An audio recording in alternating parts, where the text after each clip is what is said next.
ఈరోజు దేవుని వాగ్దానము. నీకు వాగ్దానం ఇచ్చిన దేవుడు నమ్మదగిన వాడు, విడవడు, ఎడబాయడు. Praise the Lord. అందరూ బాగున్నారు కదా? మరోసారి ఉదయకాలం ముందు దేవుడి సన్నిధిలో మొరపెట్టి ప్రార్థన చేసి దేవుడిచ్చిన వాగ్దానం చేతపట్టుకొని ముందుకు రావడానికి ప్రభు ఎంతో కృప చూపించారు. ఈ సమయం ముందు చిన్న ప్రార్థనతో ఈ వాగ్దానం ధ్యానం చేసుకుందాం. పరిశుద్ధ ప్రేమ కలిగిన తండ్రి, మీకు అనేకమైన స్తోత్రాలు. మరోసారి మీ ముందు మొరపెట్టి మీరు ఇచ్చిన వాగ్దానం చేతబట్టుకు సరిపడి ఉండగా సహాయం అందించునుగాక. హల్లెలూయా. చూడండి, కీర్తన గ్రంథం 69వ అధ్యాయము 6వ వచనం ధ్యానం చేసుకుంటే, ప్రభువా, సైన్యములకు అధిపతి యెహోవా, నీ కొరకు కనిపెట్టి వారికి నా వల్ల సిగ్గు కలగనీయకుము. ఇశ్రాయేలు దేవా, నిన్ను వెతుకు వారిని నా వలన అవమానం నందనీయకుము. దేవుడు స్తోత్రం. బైబిల్ గ్రంథములో దేవుడిచ్చిన వాగ్దానం బాగా పరిశీలిస్తూ ఉంటే, దేవుడి కొరకు కనిపెట్టువారు, దేవుడు చేసే మేలు కొరకు కనిపెట్టు వారి జీవితాల్లో ఎప్పుడూ కూడా సిగ్గుపడేటట్లుగా, అవమానం వచ్చినట్లుగా దేవుడు చేయడు అనే నమ్మకంతో ఒక భక్తుడు ప్రార్థన చేయుచున్నాడు. నిజమే దైవజనమా, మనం ఎన్నో సందర్భాల్లో మనుషులు సహాయం చేస్తారని, మనుషుల వల్ల నా కుటుంబం నిలబడద్దని ఆశతో ఎదురు చూస్తూ వారి మాట నమ్ముకొని కొన్ని సంవత్సరాల పాటు మనం ఆధారపడుతుంటాం. కానీ ఎన్నో సందర్భాల్లో మనుషులు మన కుటుంబాలను సిగ్గుపడే స్థాయిలో జారిపోయేటట్లుగా చేస్తూ వారి గమ్యం వెళ్ళిపోతూ ఉంటారు.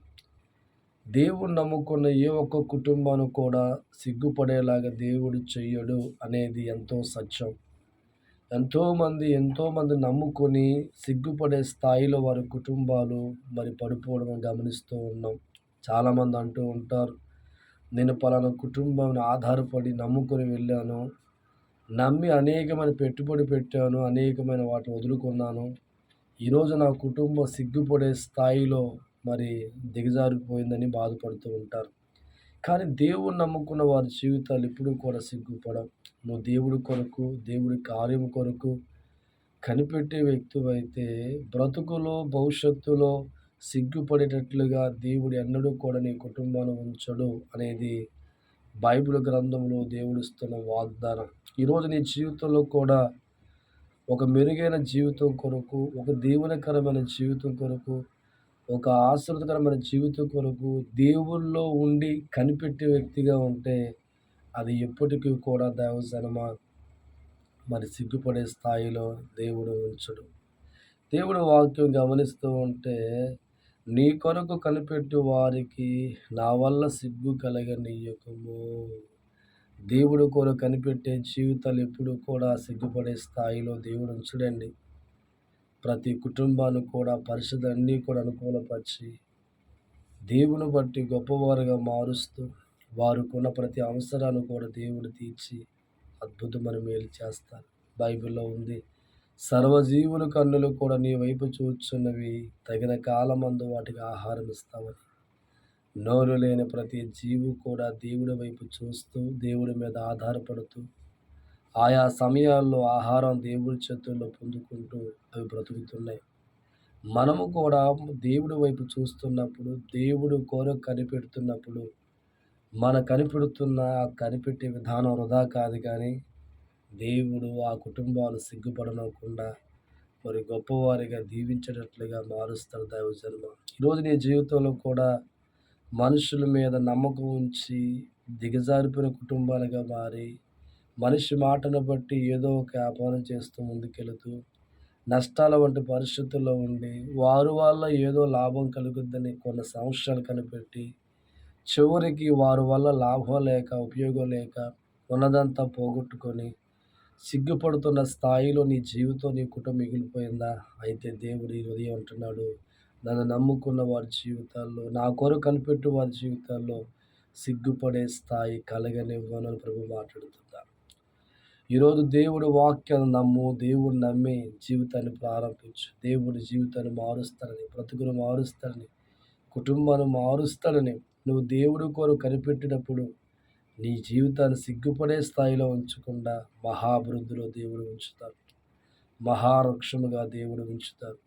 ఎక్కడైతే నీ కుటుంబం జారిపోయిందో, జీవితాలు జారిపోయాయో, పతనంగా మార్చబడ్డాయో, నువ్వు ఈ ఉదయకాలం దేవుడిచ్చిన వాగ్దానం బట్టి దేవుడి కొరకు కనిపెట్టి, దేవుడి కార్యాలు కనిపెట్టే వ్యక్తిగా మార్చుకుంటే, సిగ్గుపడని కుటుంబంగా దేవుడు తల ఎత్తి నీ జీవితాన్ని మారుస్తాడు.